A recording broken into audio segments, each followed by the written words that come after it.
الأهلي يفوز على مازيمبي الكونغولي 3-0 ويصل إلى نهائي دوري أبطال أفريقيا، والزمالك يفوز أيضا على دريمز الغاني بنفس النتيجة 3-0 ويصل إلى نهائي كأس الكونفدرالية.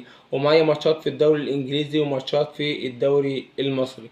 السلام عليكم ورحمة الله وبركاته. قبل ما أبدأ معاكم الفيديو يا ريت ما تنسونيش باللايك، عايز أوصل بالفيديو ده لأكبر عدد من اللايكات، والاشتراك في القناة ده شيء أساسي، عايز أوصل ل1000 مشترك.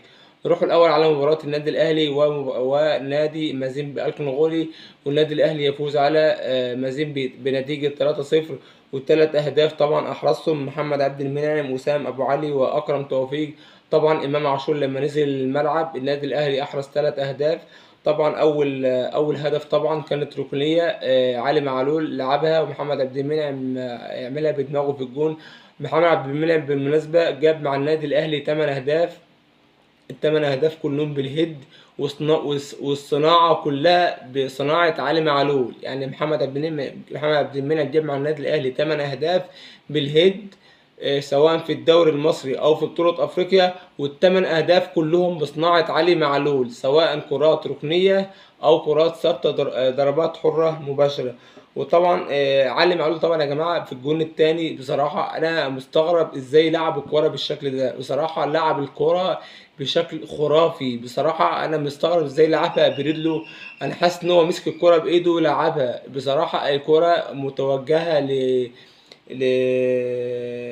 لوسام أبو علي، بصراحة 10/10. وسام أبو علي بصراحة استغلها أحسن استغلال وحطها، لأن الكرة دي بصراحة ما ينفعش تضيع بعد الأسيست العالمي من علي معلول لما لعبها لوسام أبو علي طبعا وأكرم توفيق. طبعا طول المباراة أنا طبعا كنت متخوف جدا من أكرم توفيق، لأنه طبعا قلت لكم قبل كده إن هو ما بيعرفش يلعب في خط الوسط، بيعرف يقطع الكورة بس ما بيعرفش يباصيها. بس طبعا أكرم توفيق في المباراة دي بالذات يعني رجع، مش عايز أقول لكم رجع مستواه. أكرم توفيق يا جماعة لاعب كبير، ولو رجع لمستواه يعني مش عايز اقول لكم يعني يبقى النادي الاهلي كسب صفقه من اول وجديد. اكرم توفيق رجع يعتبر جزء من مستواه وجه في اخر المباراه بصراحه، وترجم اداؤه الكويس ده في الهدف. بصراحه الكره راحت له، راح على الجون، اتجرأ على الجون وشاط الكوره. بصراحه كانت لازم تخش جون عشان خاطر اكرم توفيق. طبعا الجون ده يرفع من معنوياته، وان شاء الله في المباريات اللي جايه باذن الله يقدر يدي للنادي الاهلي اكتر واكتر باذن الله. كده الاهلي هيلاعب الترجي التونسي، لان الترجي التونسي كسب صن داونز ذهابا وايابا 1-0 على ارض الترجي ماتش الذهاب، وماتش العودة كسب صن داونز على ارضه برضك 1-0. يبقى كده بنتيجة الماتشين 2-0. بصراحة الترجي عمل مباراتين سواء ذهاب على ارضه او العودة على ارض صن داونز. بصراحة لعب ماتشين حلوين قوي. انا سمحت الماتشين، سمحت الماتش الذهاب وسمحت ماتش العودة، لان طبعا كان يهمني ان انا اعرف مين اللي هيلعب جبال النادي الاهلي، واعرف طبعا الفريق طبعا الاقوى ومين الاحسن ومين اللاعيبه الكويسه وكده. فانا بحب اسمع الماتشات اللي زي دي. فالترجي بصراحه لعب ماتش كويس. فطبعا النهائي جبال نادي الترجي طبعا مش مباراة مش هتكون سهلة خالص. بس انا طبعا متفائل خير الحمد لله، بعد طبعا رجوع الاصابات طبعا من جديد. طبعا عودة إمام عاشور، وعودة حسين الشحات إن شاء الله يلعب، وعودة مروان عطية بإذن الله الماتش الجاي هيكون اكتمل شفائه بإذن الله ويلعب. فإن شاء الله خير. طبعا النادي الأهلي هيكون مكتمل، صفوفه مكتملة، مش هيكون إن شاء الله في غيابات. فإن شاء الله خير بإذن الله. وأنا بقول لكم من دلوقتي النادي الأهلي هيفوز على الترجي ذهابا وإيابا. هيفوز على الترجي هناك على أرضه، وهيفوز على الترجي هنا أيضا، وهياخد البطولة بإذن الله.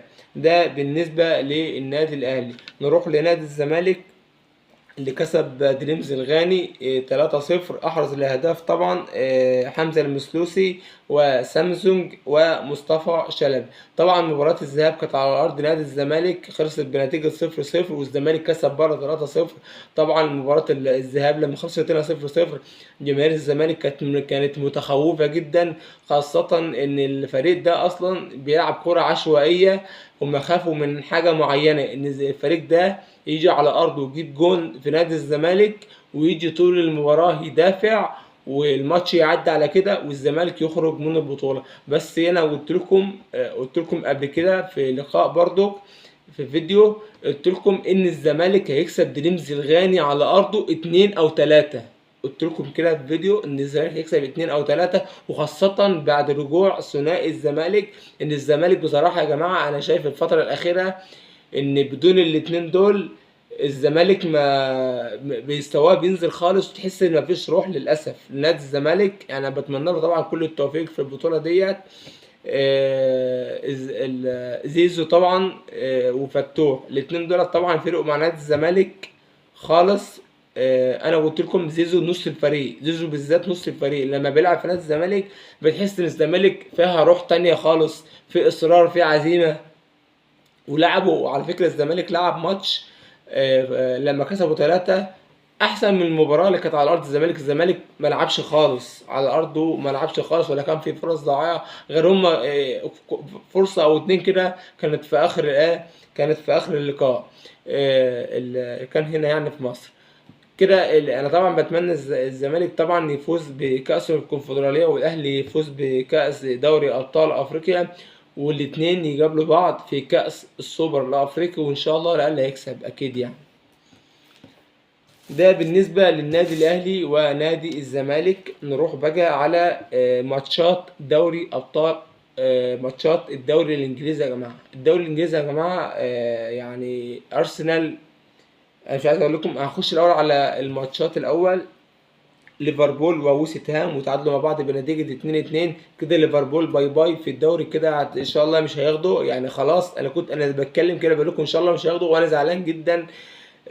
طبعا ليفربول بيخسر بيخسر الماتش اللي عدى برضك من فريق برضك سهل، وتعادل برضك الفريق ده برضك من وست هام تقريبا ترتيبه في الدوري الانجليزي المركز المركز الثامن في الدوري الانجليزي. فليفربول كده خلاص يعتبر بيخسر نفسه بنفسه في الدوري الانجليزي، وهو اللي بيبعد نفسه. تعادل مع وست هام بنتيجة 2-2 كده. ليفربول عنده 75 نقطة في المركز الثالث، ولعب 35 مباراة، يعني لعب مباراته كاملة مفيش ولا ماتش مؤجل. وست هام بقى عنده 39 نقطة في المركز الثامن، ولعب 35 مباراة أيضا. نروح عند المباراة الثانية، أرسنال وتوتنهام. أرسنال يا جماعة بصراحة بيفاجئني. تفتكروا إن أنا كنت عملت فيديو من فترة كده يعني من قبل أرسنال، يعني قبل أرسنال ما يلعب ماتشين كان أرسنال كان فاضله 5 ماتشات، وأنا قلت لكم على ال5 ماتشات المتبقية، وقلت لكم إن أرسنال مش هيكسب الماتشين دولت، خاصة إن هو كان لاعب تشيلسي ولاعب توتنهام. قلت لكم انا توقعت ان ارسنال يعني ممكن يفقد تعادل مثلا فيهم ولا حاجه، يتعادل ماتش فيهم ولا حاجه. بس بصراحه ارسنال يفاجئني ويفوز الماتشين. النهارده فاز على توتنهام بنتيجه 3-2، والماتش اللي قبله كسب تشيلسي 5. فلا ارسنال لو فضل بالمستوى ده ممكن يروح، ممكن الدوري يتحسم في اخر جولة في الدوري الانجليزي. ارسنال وتوتنهام 3-2 لارسنال كده. ارسنال عنده 80 نقطة في المركز الاول، ولعب 35 مباراة ولعب مباراته كلها. توتنهام 60 نقطة في المركز الخامس، ولعب 33 مباراة. نروح بقى عندي المباراة الثالثة معانا، ودي الطرف الكبير بقى في الدوري الانجليزي اللي ممكن ياخده بشكل كبير. طبعا مانشستر سيتي كان بيلعب فريق اسمه نوتنغهام او نوتنغهام حاجه زي كده يعني. تمام. طبعا مانشستر سيتي طبعا كسب بنتيجة 2-0 كده. مانشستر سيتي عنده 79 نقطة في المركز الثاني، ولعب 34 مباراة، يعني لسه فاضل له مباراة مؤجلة عن أرسنال، ولو فاز فيها هيتصدر الدوري الإنجليزي بفارق نقطتين عن أرسنال كده. هوديكم لمحة سريعة كده. كده ارسنال عنده كده ارسنال عنده 80 نقطة. ارسنال عنده 80 نقطة وفاضل له 3 ماتشات، لو كسبهم هيوصل للنقطة 89. يعني ارسنال اخره نقطة 89. اما بالنسبة لمانشستر سيتي، مانشستر سيتي عنده 79 نقطة وفاضل له 4 ماتشات، لو كسبهم هيوصل للنقطة 91. هينفرد بصدارة الدوري الانجليزي طبعا، وساعتها هيكون خد الدوري الانجليزي. يعني مانشستر سيتي فاضل له 4 ماتشات، لو كسبهم ممكن ما يبصش خالص على ارسنال، وما يبصش هو ارسنال بيكسب ولا بيخسر، هو مانشستر سيتي يكسب الاربع ماتشات بتوعه وياخد الدوري الانجليزي على طول. وخاصة ان الماتشات المتبقية لمانشستر سيتي ما هي الصعبة خالص، بل بالعكس ده الماتشات المتبقية لارسنال هي اصعب من مانشستر سيتي. مانشستر سيتي عنده 79 نقطة فدول 4 ماتشات، لو كسبهم هيوصل للنقطة 91. أما ليفربول اللي أنا كنت حاطط أمل كبير عليه إن هو ياخد الدوري، طبعا في آخر ماتشين خسر ماتش وتعادل ماتش. ليفربول 75 نقطة فاضل له برضه 3 ماتشات، لو كسبهم هيوصل للنقطة 84. يعني كده ليفربول باي باي مع السلامة، المركز الثالث. بس كده اكون خلاص كده. بس ده بالنسبة للدوري الانجليزي. معذرة نروح بقى اخر حاجة معانا خالص الدوري المصري. كان معانا 3 ماتشات او 4 ماتشات. اول ماتش معانا بلدية المحلة زد كسب البلدية المحلة 3-0. كده نادي زد عنده من النقاط 33 في المركز الثالث ولعب 20 مباراة. أما نادي بلدية المحلة عنده من النقاط 19 في المركز ال14 ولعب 19 مباراة.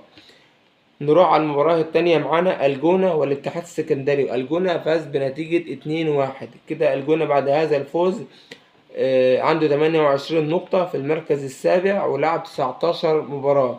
أما نادي الاتحاد السكندري برغم خسارته عنده 29 نقطة في المركز الخامس ولعب 19 مباراة. المباراة التالتة معانا المصري والداخلية. نادي المصري كسب 1-0. كده نادي المصري عنده 34 نقطة في المركز الثاني ولعب 19 مباراة. نادي الداخلية في المركز عنده من النقاط 11 في المركز ال18 ولعب 19 مباراة. آخر مباراة معانا في الدوري المصري سموحة والمقاولون العرب، وسموحة فاز بنتيجة 1-0. كده سموحة 28 نقطة في المركز السادس ولعب 19 مباراة. المقاولون العرب 12 نقطة في المركز ال17 ولعب 19 مباراة.